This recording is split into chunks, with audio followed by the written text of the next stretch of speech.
ओम नमो भगवते वासुदेवाय नमः। नमस्कार दोस्तों, आप सभी का मेरे चैनल में हार्दिक स्वागत है।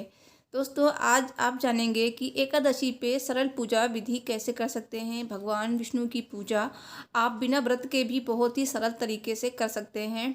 तो चलिए शुरू करते हैं। वीडियो पसंद आए तो प्लीज़ वीडियो को लाइक शेयर ज़रूर कर दीजिए और चैनल को भी सब्सक्राइब कर लीजिए। तो सबसे पहले सुबह स्नान आदि करके हमें, अगर आपने व्रत रखा है तो व्रत का संकल्प ले लीजिए। अगर व्रत नहीं रखा है तो भी आप इस तरह से पूजा कर सकते हैं। तो सबसे पहले हमें भगवान गणेश का मानसिक स्नान कराना है। उसके बाद हम शिवलिंग का जलाभिषेक करेंगे, स्नान कराएंगे। फिर हमें भगवान कृष्ण का इस तरह से जलाभिषेक करना है, स्नान कराना है। आप चाहें तो आप कच्चे दूध से या फिर आप पंचामृत से भी स्नान करा सकते हैं। और अगर आपके वहाँ शालिग्राम जी हैं तो शालिग्राम जी को भी इस दिन स्नान जरूर कराएं, दूध से या फिर पंचामृत से। और अगर आपके वहाँ लड्डू गोपाल हैं तो लड्डू गोपाल को भी इस दिन आप जरूर से स्नान कराएं। आप गंगा जल से भी स्नान करा सकते हैं अगर कुछ नहीं है तो। फिर हमें यहाँ पे शंख को भी स्नान कराना है, क्योंकि शंख का बहुत ही महत्व होता है भगवान विष्णु की पूजा में। फिर सबको स्नान कराने के बाद जो स्नान कराया हुआ जल है उसको आप किसी क्यारे में डाल दें। और फिर हमें यहाँ पे वस्त्र चढ़ाने हैं, मतलब वस्त्र पहनाने हैं। तो आप इस दिन नए वस्त्र भी पहना सकते हैं। और जो मुकुट और माला है ना, उस पर हम थोड़ा सा जल छिड़क देंगे। फिर हम यही मुकुट और माला भगवान को पहना देंगे। आप चाहें तो इस दिन आप फूलों की माला भी पहना सकते हैं। तो मैंने वही माला पहना दी है जो राधा कृष्ण जी पहने हुए थे। बस थोड़ा सा मैंने इस पर जल छिड़क दिया है क्योंकि नहाने के बाद पहनाया है। तो अभी देखिए यहाँ पे ये हमारे जो राधा कृष्ण जी हैं तैयार हो गए हैं। और अगर आपके पास वस्त्र नहीं है तो आप वस्त्र रूपी कलावा भी समर्पित कर सकते हैं सभी को।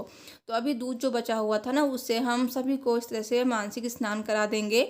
और अगर आपके वहाँ विष्णु जी की मूर्ति है तो विष्णु जी की मूर्ति को भी आप इस दिन स्नान कराएं। उसके बाद थोड़ा सा शुद्ध जल से भी स्नान करा दें। फिर हमें यहाँ पे सबसे पहले भगवान गणेश जी की पूजा करनी है। तो भगवान गणेश जी को हमें पुष्प अर्पित करना है और 3 बार हमें सिंदूर लगाना है। फिर हमें हाथ जोड़कर भगवान से विनती करनी है, भगवान आप मेरी पूजा में पधारिए। फिर हमें माता पार्वती जी को सिंदूर लगाना है। तो उसके बाद हमें सबकी पूजा करनी है। फिर इस तरह से अगर आप कोई भी एकादशी को पूजा कर रहे हैं ना, तो आप इस तरह से बिना घट स्थापना, बिना कलश चौकी के आप इस तरह से पूजा कर सकते हैं। सिंपल तरीके से माता पार्वती जी को हम पुष्प अर्पित करेंगे। फिर हम भगवान भोलेनाथ की पूजा करेंगे। शिवलिंग पे हम लगाएंगे चंदन। तो चंदन मैंने घिस लिया था और थोड़ा सा पानी मिक्स कर लिया था, वो चंदन हमें लगाना है। फिर हमें पुष्प अर्पित करना है। भगवान भोलेनाथ को हमेशा सफ़ेद पुष्प अर्पित किए जाते हैं। आप कनेर का भी पुष्प अर्पित कर सकते हैं, लेकिन मेरे पास आज 2 ही कनेर थे तो इसलिए मैंने भगवान विष्णु के लिए पीला फूल अर्पित किया है और माता लक्ष्मी को भी पीला फूल अर्पित किया है। आप चाहें तो आप लाल फूल या फिर गुलाब, कमल के फूल भी अर्पित कर सकते हैं। तो जो भी पुष्प थे मेरे पास मैंने वही चढ़ा दिए हैं। तो आपके पास जो भी फूल हैं वो आप चढ़ा सकते हैं। शालिग्राम जी को भी चढ़ा देंगे पुष्प, और कृष्ण भगवान को भी हमें पुष्प अर्पित करना है। तो एक एक पुष्प सबको अर्पित कर दें। अब देखिए यहाँ पे तुलसी पत्र है ना, वो बहुत ज़रूरी होता है भगवान की पूजा में। तो तुलसी पत्र भगवान विष्णु को भी अर्पित करें, भगवान कृष्ण को भी अर्पित करें और शालिग्राम जी को जरूर अर्पित करना चाहिए। फिर हम यहाँ पे धूप दिखाएंगे, तो सभी को धूप दिखा दें।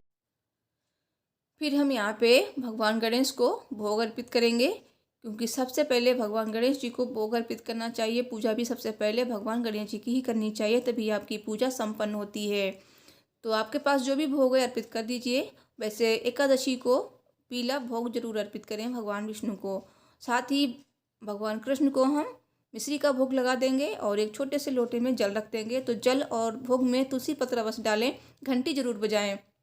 फिर हम यहाँ पे दीपक जला लेंगे। दीपक आप पहले ही जला लें, मैंने बाद में जलाया है। तो दीपक जला के हम इस तरह से थोड़ा सा आरती कर देंगे। फिर हम यहाँ पे चंदन लगाएंगे भगवान कृष्ण को। तो ये पीला चंदन होता है ना, वो लगाया जाता है। साईं जी को भी लगा देंगे, साथ ही भगवान विष्णु को भी लगा देंगे। भगवान विष्णु के हाथ में चक्र है तो चक्र को भी लगा देंगे, शंख को भी लगा देंगे। साथ ही भगवान के चारों हाथों में आपको लगाना है। अगर आपकी फ़ोटो सामने रखी है, मेरी फ़ोटो अंदर के लिए, तो मैंने दोनों हाथों में लगा दिया है। अब हमारे वहाँ पे शंख है तो शंख को भी इस दिन जरूर पूजें, शंख की भी पूजा करनी चाहिए। अब हम सबको सिंदूर लगाएंगे। तो सिंदूर आप भगवान विष्णु को नहीं लगाएं, सिंदूर आप लगा सकते हैं माता लक्ष्मी को और माता पार्वती जी को, और जो भी देवी होती हैं उनको लगा सकते हैं। और अब हम यहाँ पे भगवान विष्णु को किशमिश का भोग अर्पित करेंगे। तो आप चाहें तो आप 11 किशमिश इस दिन अर्पित कर सकते हैं, क्योंकि एकादशी होती है ना, तो 11 चीज़ का बहुत ही महत्व होता है।